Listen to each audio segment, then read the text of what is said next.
दोस्तों welcome to money stocks. तो इस वीडियो के अंदर हम लोग बात करने वाले हैं मल्टीपल स्टॉक्स के बारे में। तो चलिए सबसे पहले हम लोग डिस्कस करने वाले हैं इन्फोसिस के बारे में। तो बेसिकली इन्फोसिस का अगर आप आज के दिन का परफॉर्मेंस देखोगे तो ऑलमोस्ट हमें नेगेटिविटी के अंदर तो नहीं लेकिन पॉजिटिविटी के अंदर हमें क्लोजिंग नजर आ चुकी है। ये बहुत ही अच्छी खासी और पॉजिटिव वाली बात है, क्योंकि कंपनी के अंदर देखोगे तो लगातार दोस्तों ढेर सारे अपडेट्स है और जितने सारे अपडेट्स आए हैं ना वो हर एक अपडेट बहुत ज़्यादा पॉजिटिव है। तो क्लोजिंग अगर आप देखोगे तो 1646 रुपीज़ के आसपास हमें फाइनली इन्फोसिस क्लोज हो चुका है। तो चलिए एक एक करके अपडेट्स के बारे में हम लोग डिस्कस कर लेते हैं। अगर आप एक्चुअल बेसिस के ऊपर तेजी अगर आप देखोगे ना तो जैसे कंपनी के अंदर हमें गिरावट हुआ था बॉटम से लेकर टॉप तक अगर आप कैलकुलेट करेंगे तो ऑलमोस्ट हमें 1% तक की तेजी हमें इन्फोसिस के अंदर नजर आ चुकी थी। अभी बहुत बार दोस्तों हमने क्या किया था, इन्फोसिस का टेक्निकल चार्ट हमने डिस्कस किया था। तो टेक्निकल चार्ट के अंदर हमने क्या डिस्कस किया था, एक बहुत अच्छा खासा ट्रेड लाइन हमें कंपनी के अंदर बना हुआ था। जैसे कंपनी के द्वारा ब्रेकआउट किया, रिटेस्ट किया, वैसे कंपनी के अंदर तेजी आना स्टार्ट हुआ है। अभी तेजी है ना, सबसे पहले कंपनी क्या करेगा, बहुत ही जल्द और बहुत ही आसानी से हमें कंपनी 2000 रुपीज़ तक का टारगेट बहुत ही आसानी से हमें इन्फोसिस ये अचीव करके दे सकता है, क्योंकि लगातार एक बहुत अच्छा खासा प्राइस एक्शन कंपनी क्रिएट करेगा और जैसे कंपनी अच्छे खासा ये टारगेट्स हमें अचीव कर पाएगा। अभी चलिए कौन कौन से अपडेट्स हमें नजर आए हैं ना उनको एक एक करके जान लेते हैं। तो चलिए सबसे पहले अभी हम आ चुके अपडेट्स की पर ये अपडेट्स अगर आप देखोगे तो आज के दिन का एक डेट मेंशन दिखेगा। कहीं ना कहीं बहुत सारे ब्रोकरेज फर्म के द्वारा, एनालिस्ट के द्वारा हमें इन्फोसिस कंपनी के अंदर एक बहुत अच्छे खासा टारगेट हमें दिया हुआ है। तो इनका दोस्तों क्या टारगेट दिया है आप देख सकते हो। इनका ये मानना है कि बहुत ही जल्द ये कंपनी 1685 रुपीज़ तक का टारगेट्स हमें अचीव करके दे सकता है। कहीं ना कहीं अगर आप देखोगे जो टारगेट्स हमें दिया गया है ना, किनके द्वारा ये टारगेट दिया गया है, राकेश बंसल के द्वारा ये टारगेट हमें दिया गया है। ये एक एनालिस्ट है, इनके द्वारा हमें टारगेट दे चुके हैं। उसके साथ साथ अभी हम आ चुके अगले अपडेट्स के ऊपर। ये अपडेट्स अगर आप देखोगे तो ये भी अपडेट्स बहुत ज़्यादा पॉजिटिव है। देखेगा IT companies expect banking financial services to lead recovery in a few quarters.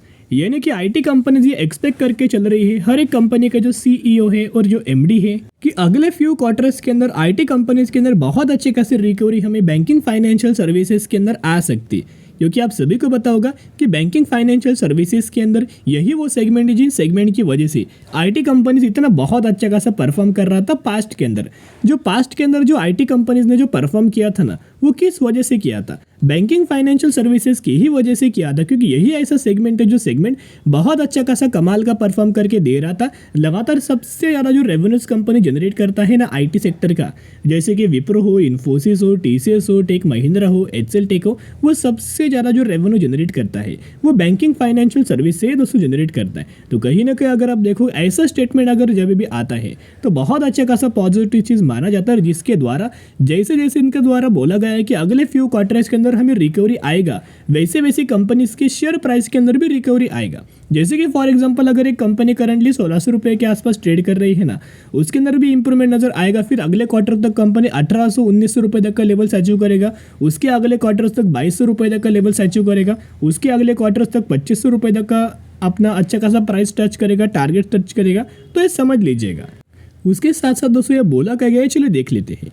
The banking financial services and insurance यानी कि BFSI the largest revenue generator for IT India's $245 billion technology outsourcing industries expect to lead a competing business verticals such as communication in demand recovery, pointing to the imminent end of the contractionary cycle for where a rebound in order over a few quarters appears more certain now than it ever did for a year। यानी कि basically जो company के द्वारा statement हमें declare किया गया है, discuss किया गया है, इनका मानना है कि अगले अच्छे खासे क्वार्टर्स के अंदर जो बैंकिंग फाइनेंशियल सर्विसेज के अंदर प्रॉब्लम्स है ना वो धीरे धीरे करके रिकवरी आएगा। और यही ऐसा सेगमेंट है जो कि हर एक कंपनीज को बहुत अच्छा खासा रेवेन्यूज हमें जनरेट करके दे देता है। उसके साथ साथ उन्होंने क्या बोला गया है, चलिए बात कर लेते हैं।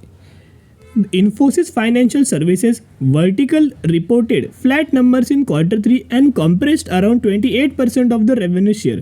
A report by the Jefferies said that despite Infosys reporting growth only in two verticals, manufacturing and energy utilities, its flat numbers in banking financial service positively surprised in a quarter marked by the higher furloughed holidays and a cyber security breach.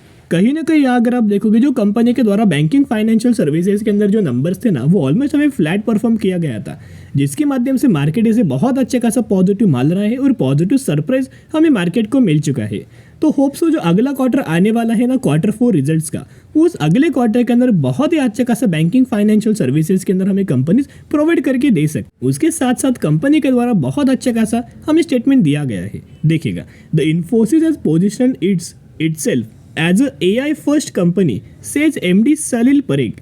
यानी कि basically Infosys के जो MD है, इनके द्वारा हमें ऐसा statement दिया गया है कि इंडिया की सबसे पहले AI कंपनी का नाम है इन्फोसिस। यानी कि कहीं ना कहीं अगर आप देखोगे, आपको पता है कि आने वाले फ्यूचर में आर्टिफिशियल इंटेलिजेंस के अंदर कितना सारा डिमांड होने वाला है, और कंपनी को पहले एक बहुत बड़ा डील मिला था, जिसका जो अमाउंट है 12,500 करोड़ के आसपास है। तो कहीं ना कहीं अगर देखोगे तो ये डील हमें टर्मिनेट किया गया। तो इसके ऊपर इन्फोसिस का दोस्तों कोई नेगेटिव खबर नहीं है, लेकिन क्या है ना, अगर इतना सारा पैसा, अगर डील जो होता है वो अगर कैंसिल होता है ना, तो कंपनी का ऑर्डर बुक भी थोड़ा बहुत हमें डिक्लाइन होता है।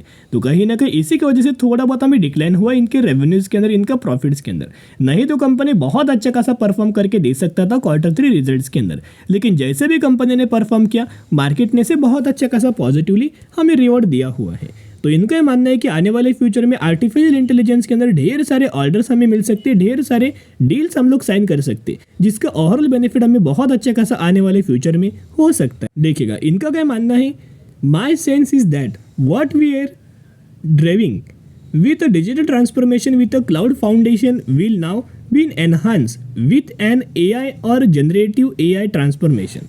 कहीं ना कहीं इनका सेंस ऐसा बोल रहा है कि आने वाले फ्यूचर में AI के अंदर अच्छा खासा डिमांड होने वाला है और कई सारे सेगमेंट के अंदर इनका बेनिफिट हो सकता है। उसके साथ साथ लगातार अगर आप इन्फोसिस के अंदर चेकआउट करेंगे तो इनका डिलीवरीज के अंदर लगातार जंप है। हर एक दिन इन्फोसिस के अंदर ऑलमोस्ट हमें 66% तक के डिलीवरीज लगातार दोस्तों नजर आ रही है। तो चलिए, अभी क्या है ना दोस्तों, अलग अलग ब्रोकरेज फर्म के द्वारा अलग अलग टारगेट्स हमें इन्फोसिस के अंदर दिया गया है। चलिए, सबसे पहले ब्रोकरेज फर्म ने जो टारगेट हमें दिया है ना, जो कि आप देख सकते हो कि एक सेबी रजिस्टर्ड है, ओके, जिनका नाम है VLA अंबाला। इनके द्वारा टारगेट क्या दिया गया, इनका ये मानना है कि बहुत ही जल्द कंपनी क्या कर सकता है, 1850 रुपये तक का टारगेट हमें अचीव करके दे सकता है। उसके साथ साथ जेफरीज के द्वारा भी हमें टारगेट दिया गया है, बाइंग रिकमेंडेशन दिया गया है और टारगेट प्राइस 1740 रुपये का दिया हुआ है। उसके साथ साथ कोटक का एक फंड है, कोटक का एक ब्रोकरेज फर्म जिनका नाम कोटक है, जिनने भी बाइंग रिकमेंडेशन दिया गया है और टारगेट प्राइस हमें 1870 रुपये तक का दोस्तों दिया गया है। तो आप समझ सकते हो कि आने वाले फ्यूचर में कंपनी के अंदर बहुत अच्छा खासा डिमांड होने वाला है, जिस वजह से कंपनी कई गुना अच्छा खासा परफॉर्म करके दे सकती। चलिए, अब हम डिस्कस करेंगे अगली कंपनी के बारे में, जिसका नाम है ट्राइडेंट। यस, ट्राइडेंट का अगर आप आज के दिन का परफॉर्मेंस देखोगे तो यहाँ आपको चार्ट के अंदर तो ऑलमोस्ट हमें कितना 3% तक की तेजी नजर दिखा होगा, लेकिन एक्चुअली ड्यूरिंग द मार्केट का अगर आप बॉटम से लेके टॉप तक परफॉर्मेंस देखोगे ना, तो बॉटम से लेके टॉप तक जो ट्राइडेंट के अंदर ऑलमोस्ट हमें 6% तक की तेजी नजर आ चुकी है। कहीं ना कहीं दोस्तों अगर आप देखोगे तो बहुत अच्छी खासी रैली हमें ट्राइडेंट के अंदर नजर आई है। यहाँ से कंपनी दोस्तों गिरना बिल्कुल भी नहीं चाहता है। तो कहीं ना कहीं अगर आप ये ऑब्जर्व करेंगे तो लगातार हम लोग ट्राइडेंट इस कंपनी को लेकर बहुत ज़्यादा बुलिश है, क्योंकि अगले महीने आपको पता है बजट आने वाला है, जिसका बजट के अंदर टेक्सटाइल इंडस्ट्रीज को बहुत अच्छे खासा बेनिफिट मिल सकता है। बड़े बजट्स का अनाउंसमेंट हो सकता है टेक्सटाइल सेगमेंट को बूस्ट करने के लिए। उसके साथ साथ आपको पता है कि एक्सपोर्ट सेगमेंट के अंदर जो प्रोडक्टिविटी है या फिर जो कैपेसिटी है वो इंक्रीज करने वाले हैं, एक्सपोर्ट के जो परसेंटेज है वो इंक्रीज करने वाले हैं। और एक्सपोर्ट के अंदर सबसे ज़्यादा एक्सपोर्ट कौन करता है टेक्सटाइल के अंदर, उसका नाम है ट्राइडेंट। तो कहीं ना कहीं दोस्तों अगर आप ऑब्जर्व करेंगे ना, तो इसका सबसे ज़्यादा जो बेनिफिट मिलने वाला है ना, वो ट्राइडेंट कंपनी को ही मिलेगा। तो अगर आपका ट्राइडेंट का अगर आप आज के दिन का आफ्टर मार्केट ऑर्डर देखोगे ना, तो जैसे मार्केट क्लोज हुआ ट्राइडेंट के अंदर आफ्टर मार्केट ऑर्डर लग चुका है। क्वांटिटीज अगर आप देखोगे तो ऑलमोस्ट हमें 8260 क्वांटिटीज के आसपास हमें आफ्टर मार्केट ऑर्डर लग चुका है। किस प्राइस के ऊपर लगा है, करंट प्राइस के ऊपर। तो आप समझ सकते हो बहुत सारे लोग कंपनी के अंदर खरीदारी करना चाहते हैं। आपको पता होगा, जो लोग इस चैनल को फॉलो करते हैं उन सभी को पता है कि कौन से प्राइस रेंज के आसपास हमने निवेश किया था। जैसे कंपनी के द्वारा ब्रेकआउट हुआ वैसे हमने 37 रुपीज़ के आसपास हमें खरीदारी किया था, और अभी भी अगर आप देखोगे अच्छा खासा डिसेंट तरीके से प्रॉफिट हमें हो रहा है। लेकिन क्या हमें इसके अंदर सेल करना चाहिए? नहीं, क्योंकि ब्रोकरेज फर्म के द्वारा और एनालिस्ट के द्वारा हमें ऐसा बोला जा रहा है इस क्वार्टर के अंदर ट्राइडेंट या फिर अदर टेक्सटाइल कंपनीज है ना, वो टेक्सटाइल सेक्टर बहुत अच्छा खासा परफॉर्म करके दे सकता है। क्योंकि जो पहला प्रॉब्लम था वो अभी हमें प्रॉब्लम बिल्कुल भी नहीं आ रहा है, जिस वजह से हमें ट्राइडेंट नहीं बल्कि हर एक टेक्सटाइल सेगमेंट की कंपनीज के अंदर हमें गिरावट नजर आई थी। अभी ट्राइडेंट के अंदर टारगेट अगर आप देखोगे ना, तो टारगेट हमें 64 रुपीज़ तक का दिया गया है एंड ऑफ द 2025, यानी कि 2025 एंड तक ये कंपनी 64 रुपीज़ तक का टारगेट हमें अचीव करके दे सकते हैं, ऐसा एनालिस्ट का मानना है। लेकिन अगर कंपनी कई गुना अच्छे रिजल्ट के अंदर परफॉर्म करता है ना, फिर कंपनी के अंदर अपर सर्किट भी लग सकता है और सिर्फ 1 से 2 महीने में कंपनी 70 रुपये तक भी लेवल्स हमें अचीव करके दे सकते। तो चलिए अभी हम आ चुके हैं इनके टेक्निकल चार्ट के अंदर। आप सभी को पता है कि कौन से लेवल्स के आसपास हमने खरीदारी किया था।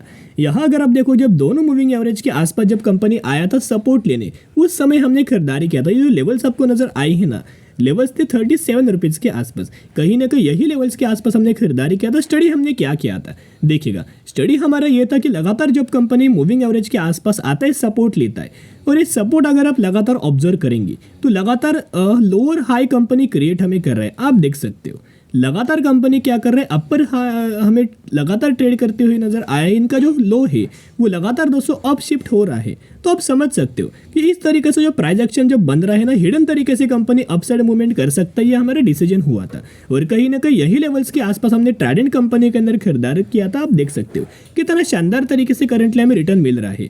अभी कंपनी क्या करेगा, धीरे धीरे करके जो मूविंग एवरेज है ना, यानी कि जो 50 दिन का मूविंग एवरेज है वो भी आगे बढ़ेगा, और जो 200 दिन का जो मूविंग एवरेज है वो भी हमें आगे बढ़ते हुए नजर आएगा। और जो कंपनी है ना वो क्या करेगा, इसी मूविंग एवरेज के आसपास आएगा, यही लेवल्स के आसपास सपोर्ट लेगा, और यहीं से फिर रिवर्सल हमें ट्राइडेंट इस कंपनी के अंदर नजर आ सकता है। तो जरूर कंपनी के अंदर बाय ऑन स्ट्रेटेजी अप्लाई करना और लंबे समय के लिए होल्ड करना। तो चलो दोस्तों अभी हम बात करने वाले हैं परसिस्टेंट सिस्टम लिमिटेड के बारे में, जो कि 7,800 रुपये के आसपास ट्रेड कर रहा है और मैक्सिमम के अंदर 3,700% तक का रिटर्न्स बना के दे चुका है। बेसिकली कंपनी फंडामेंटली बहुत ज़्यादा स्ट्रांग है, और यही कंपनी के अंदर दोस्तों स्प्लिट का हमें अनाउंसमेंट हो चुका है। तो आप देखिएगा कंपनी के अंदर दोस्तों स्प्लिट का बहुत अच्छा खासा अनाउंसमेंट हो चुका है, जहां 20 जैन को, यानी कि डेट नज़र रखना कि 20 जैन को कंपनी के अंदर बहुत ज़्यादा इंपॉर्टेंट दिन है, क्योंकि 20 जैन को बोर्ड ऑफ डायरेक्टर्स का मीटिंग होने वाला है और स्प्लिट का कंसिडरेशन होने वाला है, क्योंकि इस रेशियो के अंदर स्प्लिट का बेनिफिट दिया जाए। तो कहीं ना कहीं जरूर कंपनी के ऊपर नजर रख के चल सकते हो। तो चलिए दोस्तों आज के लिए इतना ही। अगर आपको ये वीडियो पसंद आए तो जरूर वीडियो को लाइक और चैनल को सब्सक्राइब कर सकते हो। फिर मिलेंगे, बाय।